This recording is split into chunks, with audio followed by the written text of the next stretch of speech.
Tapi begitu meninggalnya Abu Talib, di tahun yang sama meninggal Siti Khadijah, sampai dinamakan ulama Amul Huzn, tahun sedih.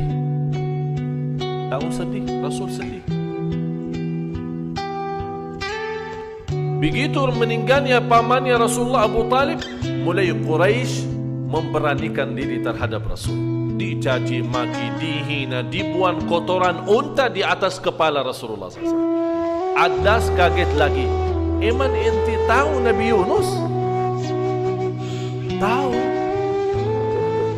Dia saudaraku Nabi dan aku Nabi. Langsung Adas begitu mendengar ucapan Rasul, bisa tahu nabinya Nabi Yunus, dia melemparkan diri dan mencium tangan Rasulullah sama kakinya. Orang yang punya kupung bosnya ini kaget. Kok disuruh antar anggur malah dicium tangan-tangan Rasul. Gila Adas. Dipanggil kemari. Kamu apain?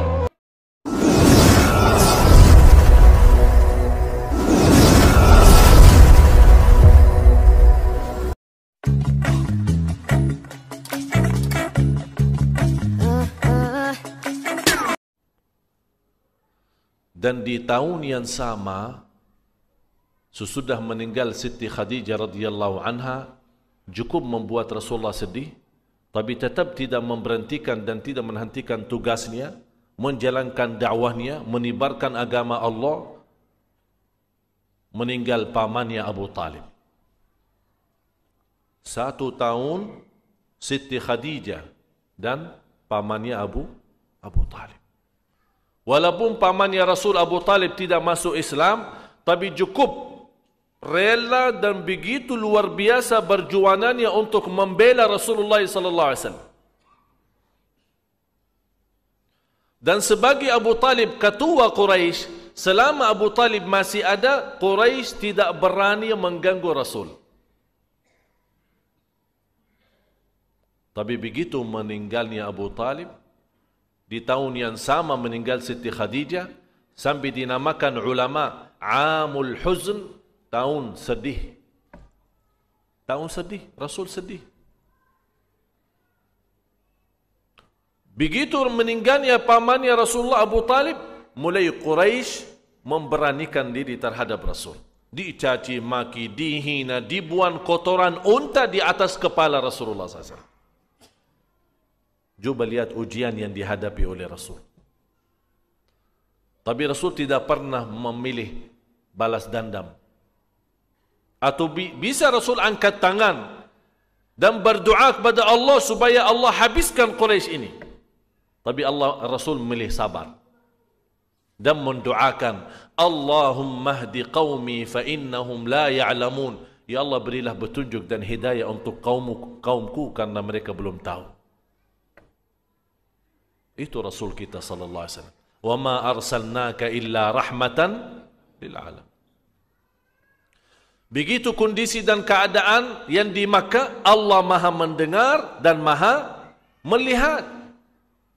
Melihat sedihnya Rasul meninggal Siti Khadijah dan meninggal pamannya Abu Talib. Allah Maha mendengar apa kata-kata Quraisy terhadap Rasul sesudah meninggal pamannya. Allah Maha mendengar apa yang diucapkan oleh Quraisy caci maki Rasulullah SAW. Allah Maha melihat kotoran unta yang dibuang di atas kepala Rasulullah. Innahu huwas sami'ul basir. Allah Maha mendengar dan Maha melihat. Cukup hanya segitu saja? Tidak. Rasul memperjuangkan, kalau memang ahlu Makkah tidak mau terima, coba saya ke At-Taif. Barangkali di ahlu Taif ada yang bersedia menerima dakwaku. Pergi ke sana bertemu dengan tokoh masyarakat di sana, malah mereka menolak. Bukan hanya sebatas mereka menolak dakwahnya, malah lebih parah, menyuruh anak-anak kampung yang belum mengerti untuk melebar Rasul.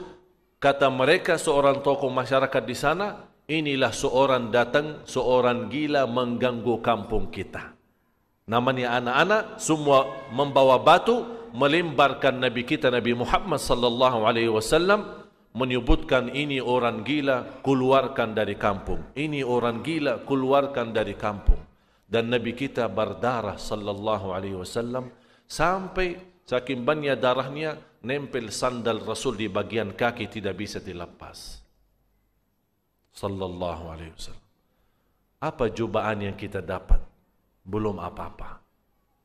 Kita selama ini yang merasa dirinya sudah diuji Allah, kalau dia memfikirkan ujian yang dihadapi oleh Rasul, kita belum apa-apa.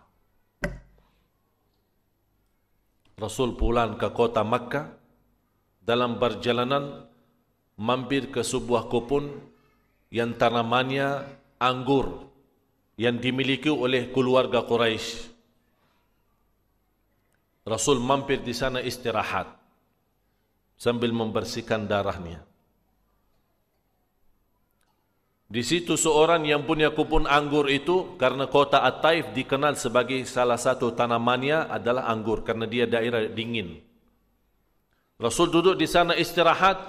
Yang punya kebun itu seorang dari Quraisy, ada hubungan keluarga sama Rasul. Mereka berkata kasihan, bukan kasihan karena agama, tapi kasihan karena kekeluargaannya, rahim, ada rahim. Mereka menyuruh seorang anak buahnya, orang Nasara, bekerja di kebun itu. Dia memberikan anggur. Anak buah itu bernama Addas. Wahai Addas, bawa anggur kepada Muhammad. Kasihan dia, pasti lapar. Habis dilembar berdarah, dibawakan Addas. Addas itu seorang Nasara, bekerja di kebun itu, membawakan anggur dan Rasulullah makan. Sebelum Rasul makan, mengucapkan Bismillah. Addas kaget. Addas berkata, saya sudah lama di negeri Arab ini, pertama kali mendengar ucapan ini. Bismillah. Rasul bertanya, iman kamu dari mana? Kata Addas, saya dari kota Nainawa. Dari kota Nainawa. Kata Rasulullah, subhanallah, Nainawa, kota saudaraku Nabi Yunus. Nainawa, kota saudaraku Nabi Yunus. Addas kaget lagi. Eman ente tahu Nabi Yunus? Tahu. Dia saudaraku Nabi dan aku Nabi. Langsung Addas begitu mendengar ucapan Rasul, bisa tahu nabinya Nabi Yunus, dia melimparkan diri dan mencium tangan Rasulullah sama kakinya. Orang yang punya kebun bosnya ini kaget. Kok disuruh antar anggur malah dicium tangan-tangan Rasul. Gila Addas. Dipanggil kemari. Kamu apain? Kok kami suruh antar anggur kok malah... Apa jawabannya Addas? Ini seorang yang paling suci di bumi. Dia menyampaikan sebuah berita kepada saya yang tidak boleh ditahu selain orang Nabi. Subhanallah. Ini semua Bapak Ibu peristiwa ini sebenarnya di belakangnya ada rahasia untuk menghiburkan hati Rasul. Sedih meninggal Siti Khadijah, pamannya, cukup luka dan berdarah habis dilimbar oleh ahlu Taif. Ini Rasulullah dalam kondisi ujian berat, perlu kesenangan, banggakan hatinya, hiburkan jiwanya sallallahu alaihi wasallam. Lewat berita pertama Addas, Rasul mulai agak sedikit, kalau bahasa kita, lega. Kemudian tidak lama Rasul melanjut perjalanan. Allah kirimkan bangsa jin saat Rasulullah SAW membaca Al-Quran. Buka suratul Ahqaf ayat 29 sampai ayat 32. Cuba Allah gambarkan bagaimana bangsa jin menhayati bacaan Nabi kita di tengah malam perjalanannya kembali dari At-Taif menuju ke Makkah. Bangsa jin banyak ribuan datang mendengar bacaan Rasulullah. Malah mereka menikmati. Sambil Allah turunkan ayat menggambarkan apa yang dilakukan oleh jin terhadap Rasul saat mendengar bacaan Al-Quran. Allah jelaskan di suratul Ahqaf ayat 29 dan ayat 30 sampai ayat 32. A'udzu billahi minasy syaithanir rajim.